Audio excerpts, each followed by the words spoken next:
Hello everybody, and welcome back to the Eternal Sonata playthrough. We are now back in the Mandolin Church, and we're going to head right on down to the catacombs,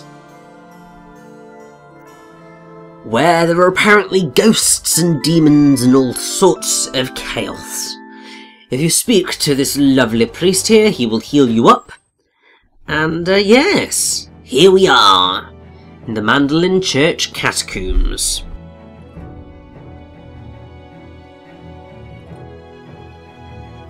And, I mean, really, it's not too much of a difficult area to get through. Like, there's a few branching pathways, but one of them will always lead you to a dead end. So, it's really not too bad. You are going to be forced into a few battles, however. Because in certain rooms, certain enemies will be blocking your way. So you are going to have to fight throughout this dungeon, and to be fair, you're probably going to want to, because obviously you've got March now, you probably want to level her up a bit. I think I was looking, just going, do I want to fight you? And then I didn't know, because I don't think there's actually anything in that room. I think it's just a dead end with nothing in it. Which is kind of nuts. But there we go. But here is one of our first new enemies. So these guys are actually quite interesting because you have the orange float and the ruby eye. In the light, these enemies are the orange float, and in the dark they are the ruby eye. So at the minute, these guys, I am pretty sure, are ruby eyes. They're basically the same enemy, have exactly the same type of moves, and yeah, so they're all okay. And yes, there we go. Aurora Curtain is the alternate to Salsa's Shadow Silhouette. And I can't wait until we give March some slightly better moves. Because while Aurora Curtain can obviously help you out of a scrape, it's not necessarily ideal. I want things more like Deadly Orbit. Because as I've said time and time again, I prefer to go for damage output over anything else. And to be fair, yeah, just go for the damage output. Like, there is no need whatsoever to really go for any defensive moves. Healing moves, great. Others, not so much. And this is something that I do find quite cool, is that elements of the Mandolin Church catacombs do pop you out in different areas of Retardando. So obviously there we got to see the back end of Reto and Beat's hideout. So there's been that treasure chest that you've potentially seen at the back ever since the start of the game, and this is the time when you finally get it. And it's just like, wow, that took a bloody long time to get to. Now, something else that I feel I should point out about this particular dungeon is that it's arguably got one of the most frustrating elements of backtracking in it. I don't know whether you 100% have to do the backtracking bit, but I'm going to do it anyway because I think it's necessary to unlock a little something, but I'm not 100% sure, because the guide I was using said that you had to basically, you get to pretty far into the dungeon, and then you've got to do a particular thing, and then go all the way back out through the dungeon to the church to find a certain thing, which gives you a clue as to what you need to do afterwards, or at least what you need to do in what is actually going to be the next part. To unlock a little special something, which I would certainly recommend you do.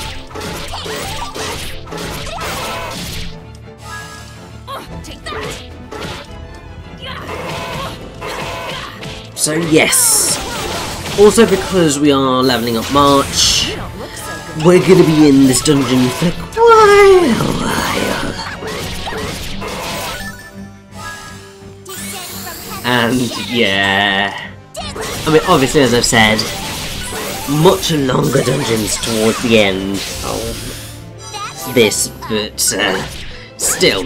Now, something else that you have probably noticed by this point is the fact that I'm using harmony chains,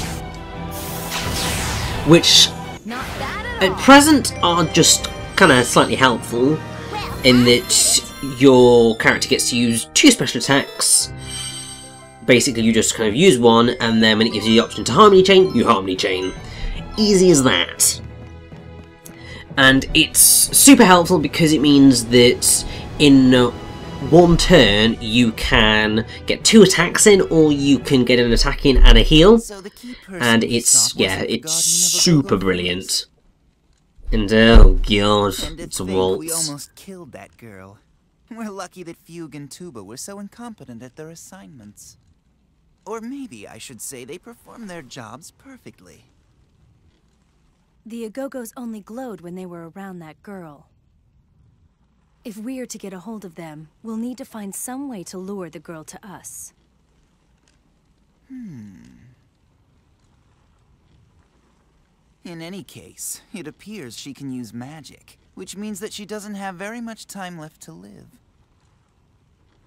Rondo, I want you to bring her to me. And you would better do it before she dies. Understood. Locating the trail of one little girl should not be too difficult if I ask in Retardando.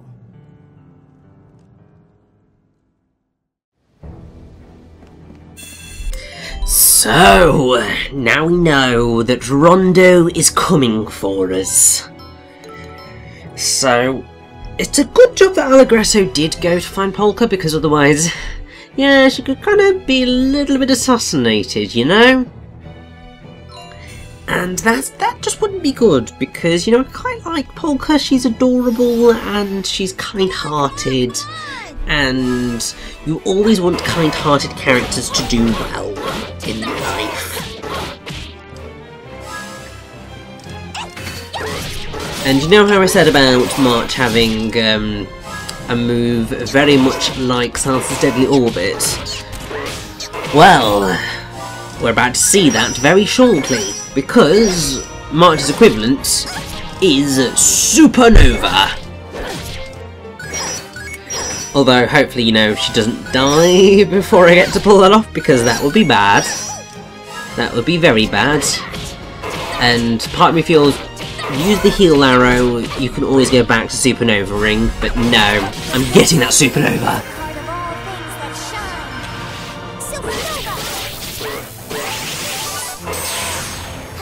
So yeah, Supernova is awesome! Full Moon Bind's relatively decent as well, and actually it can prove to be very useful, because what Full Moon Bind can do is it can slow down your enemies, it inflicts them with slow, and that's just brilliant. The other thing that you will have noticed, particularly in that last attack against Viola, is that we have the ability to counterattack now. So, whenever that particular icon turns up where it's got the kind of defense and a sword to go counterattack, you just press the A button, and then boom bam baby, you are counterattacking. You get a very short amount of time in which you can either get away or you can mount an assault.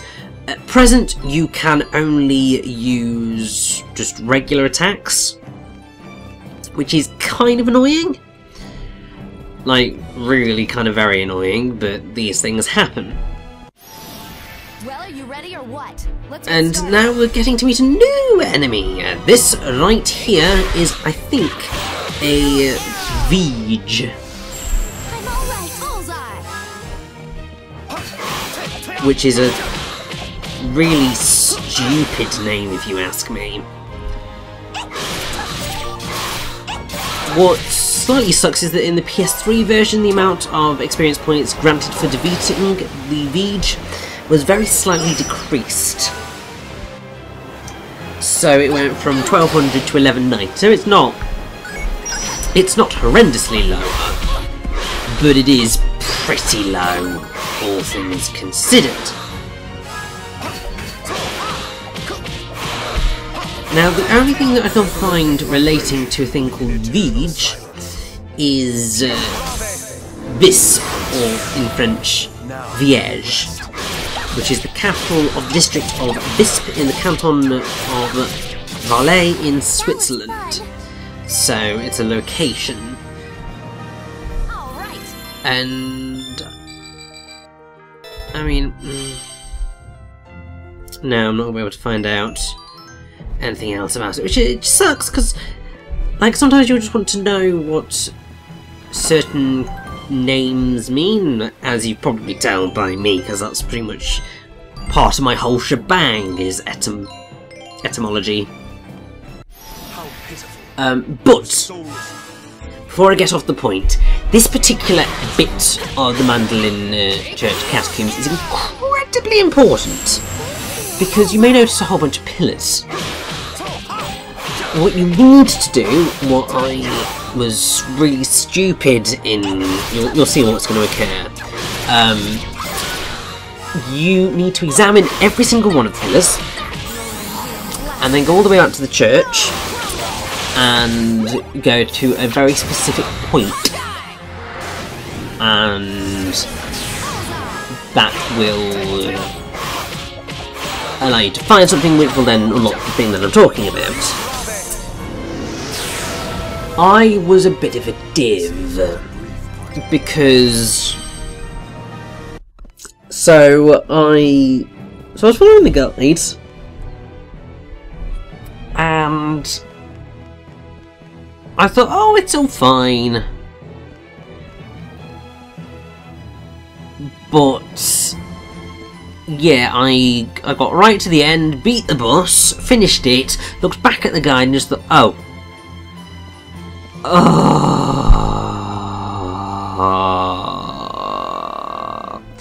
Because yeah, I hadn't finished off the damn thing.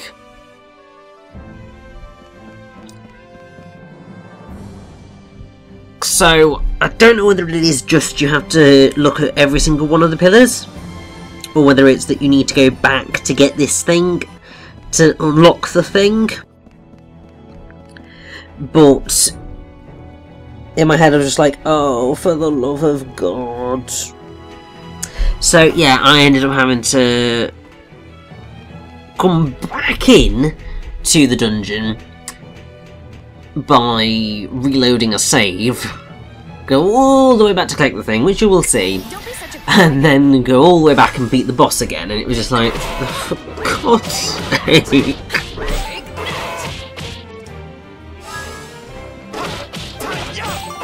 I mean, I don't think it helped, because I think I recall there being a graphical glitch occurring at some point as well during that whole debacle, and I was not in the mood. Like, I was really not in the mood to go and collect this thing at that particular moment in time. And is it any wonder? Like, there are times when, well, it's never fun re-recording things, for whatever reason. Unless, like, you're redoing an entire playthrough years later because you want to, that's fine. But when you're in the middle of recording a playthrough, or recording footage of a game, having to do the same bit numerous times gets really demoralising. Because it's either you're not doing very well, and therefore your skillage is sucking, and you kind of beat yourself up over it. You're just like, why am I sucking so badly here? It can also be that technology is screwing you up, at which point you just get incredibly angry at the technology and just go, I don't even know what to do, why are you doing this to me? And then that just makes you just go, well, you know what, sod you, I don't want to do this right now. But then you also have this whole situation where outside forces seem to conspire against you, with either like people doing building work outside exactly when you sit down to do commentary, or like you've chosen the specific moment that your next door neighbour's kids are out in the garden and screaming, or you just happen to choose the moment where like a really loud motorbike's going by. I mean, I remember when I was at university, because of... So, my first year was a bit weird, because I was next to a main road, and it was okay. It was like surprisingly quiet, but I think that whenever I did my commentary, other people could hear me because the walls were incredibly thin.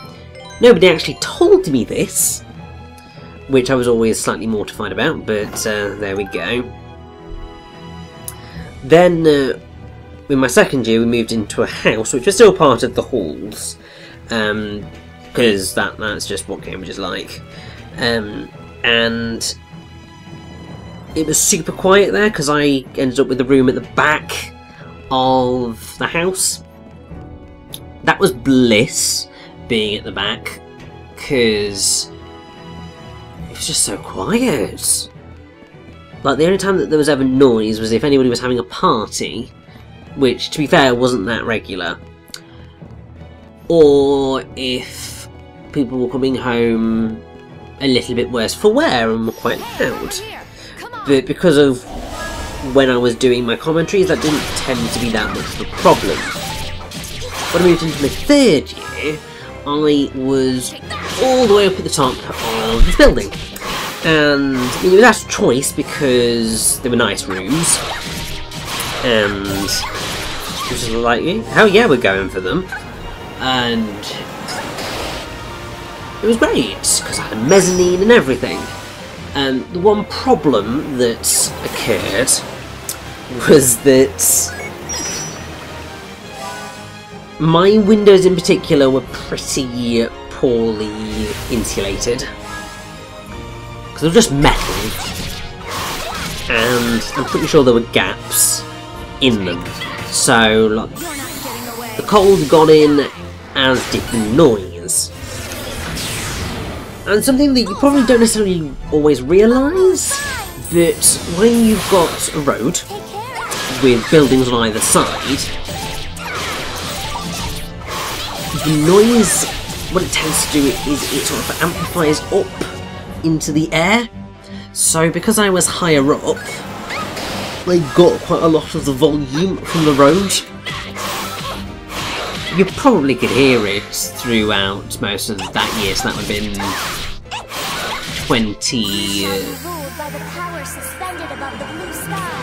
2014, 2015.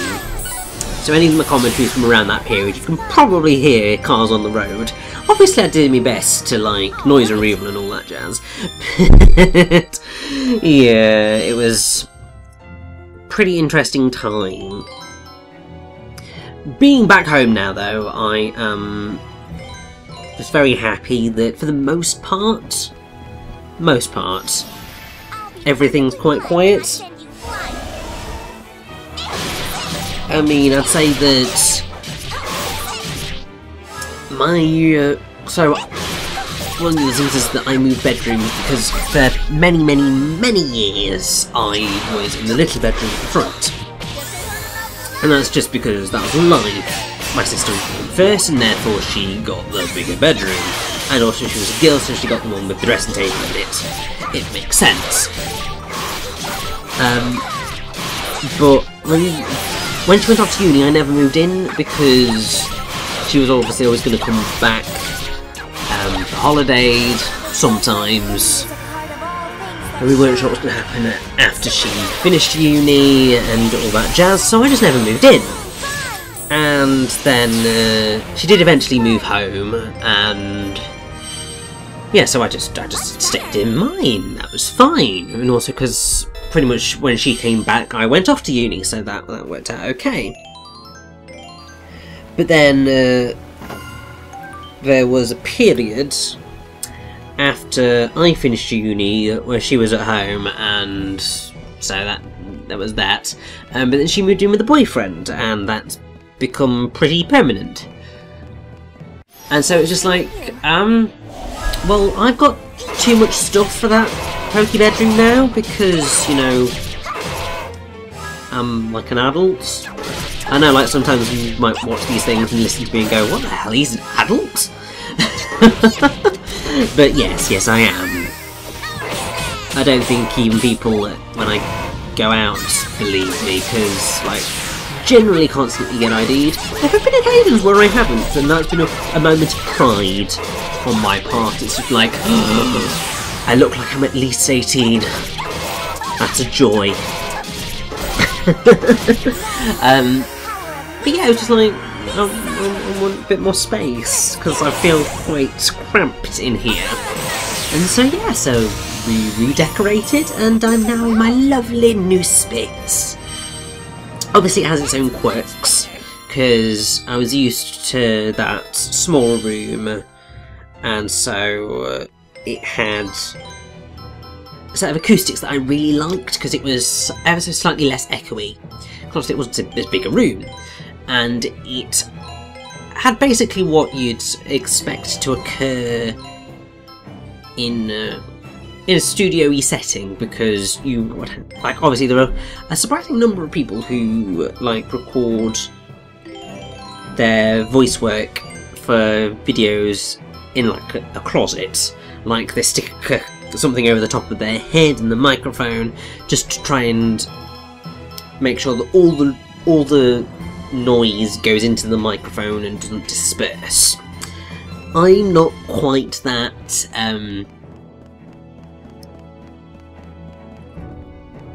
how shall I put it? I don't care quite that much about that. So I'm quite happy for the noise to just disperse around the microphone.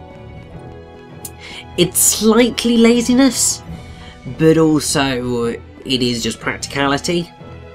I'm in a bigger room. I don't have the facilities, and therefore I'm just going to make do. But yeah, I am so much happier in a bigger space. But anyway, that was quite a long tangent that I'm not really sure I ever quite reached the point that I was ever trying to make, but it's all fine. Because what we're doing right now is, this is the whole situation of me backtracking because I forgot to do the thing that I think I have to do, but I may not have to do. But anyway, we're doing it. So, we're going all the way back to those pillars, because we want to investigate every single one of them, and then we are going to deal with stuff. So, O Lord, O Heavenly Lord, please hear my prayer. And then we're going to need to beat these guys, because they need to die. I have a strong suspicion that somebody's going to level up off this, because otherwise this battle wouldn't be here.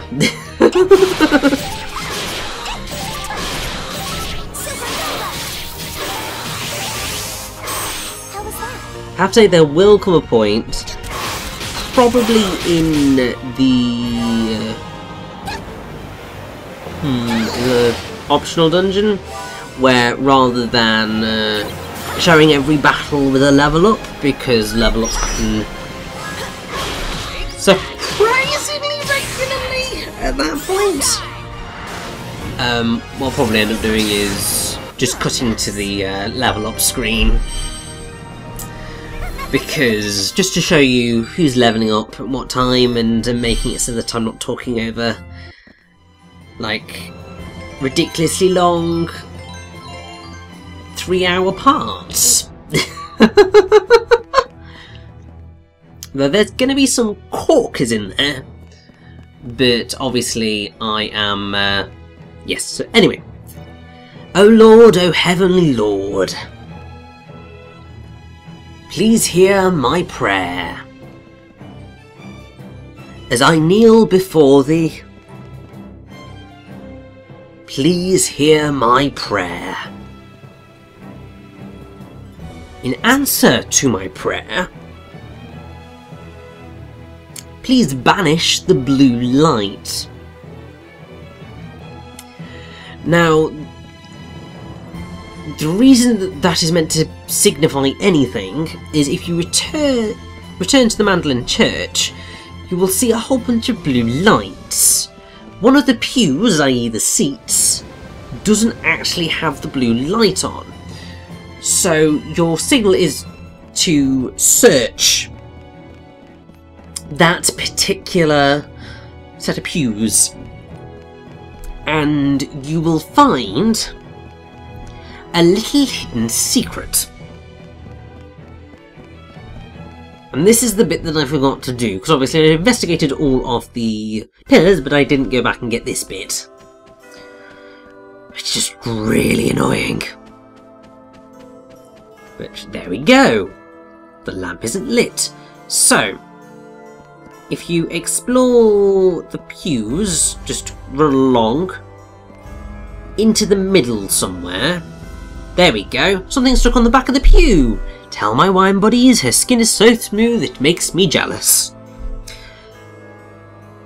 That is the thing that is gonna help you out. May make no sense now, but it will do. And since we're back with this guy, let's heal up, because that's quite nice. Free heal. Always take a good free heal. It's very helpful.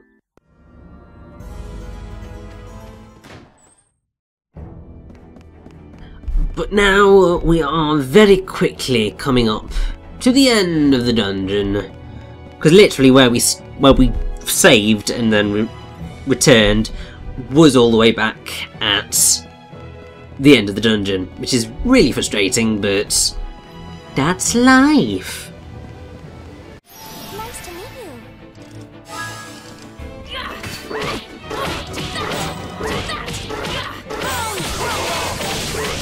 It looks like before we just finish off, we're going to get one more level up. Beautiful.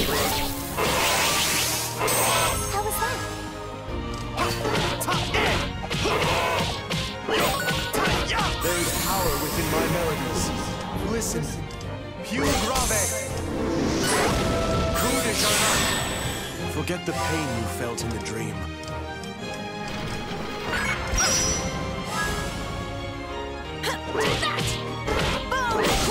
Now the thing that's ever so slightly disappointing is that the boss that we're going to get... Well, actually no, tell a lie. I was about to say that the boss that we're going to face is a sort of repeat boss. No, he isn't. He is actually unique, at least for now.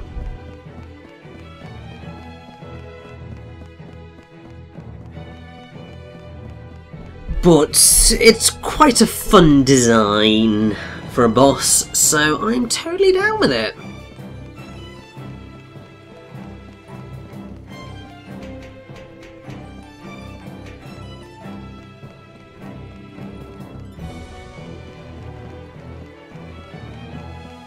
But first, obviously, we need to get there.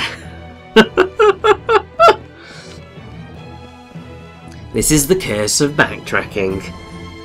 Always such a joy.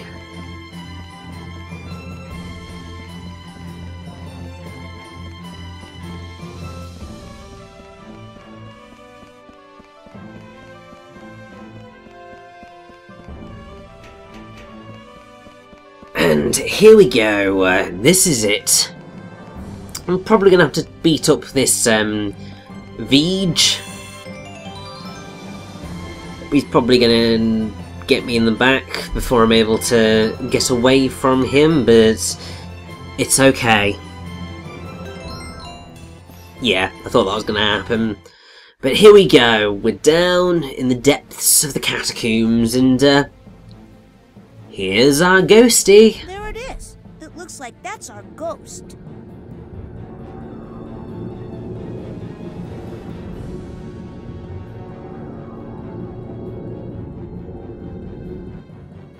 So this is what's been living down here. What? That's it? If it's not a ghost, then it's no problem at all. How pitiful. So, here we have the Root Lurker. Really, he's not absolutely horrendous. I mean, he's a bit of a pain. But what's really nice is that he has a massive shadow. So, you can get someone to stand in front of that shadow and get all their dark moves off, or you can go just north of him and you'll be pretty much in the light. And as long as you make sure you surround him, you're going to be pretty okay. Because while he does have a few moves that can hit everyone, what he's going to tend to do is run around and... well, not run around, but he's going to turn and face someone. So if you're in this sort of triangle formation, there's very little that he can actually do. The bright light within me is a part of all things that shine. Supernova! And yes, that is Full Moonbind. Annoyingly, he resisted the slow, but that slow can come in really handy. Yes, Roar there is pretty much his only move that he's got that can cause multiple hits on people. So, really, nothing to worry about. And I think we might actually get a proper Hawkeye, well, not a fully charged Hawkeye on him, but we'll get a Hawkeye on him, and that's going to be really super helpful. Because I'm pretty sure that the Hawkeye stays there until you use a special attack. So, this special attack is going to be supercharged, even further than it already was, which is brilliant. Forget the pain you felt in the dream. I mean, I will say, the Root Lurker's got a slightly derpy design, but it's kind of cute, so I suppose I can kind of forgive it. You shall be ruled by the power suspended above the blue sky. Full moon bind! Supernova! How was that? And, oh, I think perhaps one or two more special moves will probably do him in. Forget the pain you felt in the dream. Yeah, one more will do it. Don't know whether we'll get up to a special attack before he goes down, but... oh, yeah, didn't really think that was going to last much longer. But there we go, the Root Lurker is defeated. And be prepared for the next part to be so many cutscenes.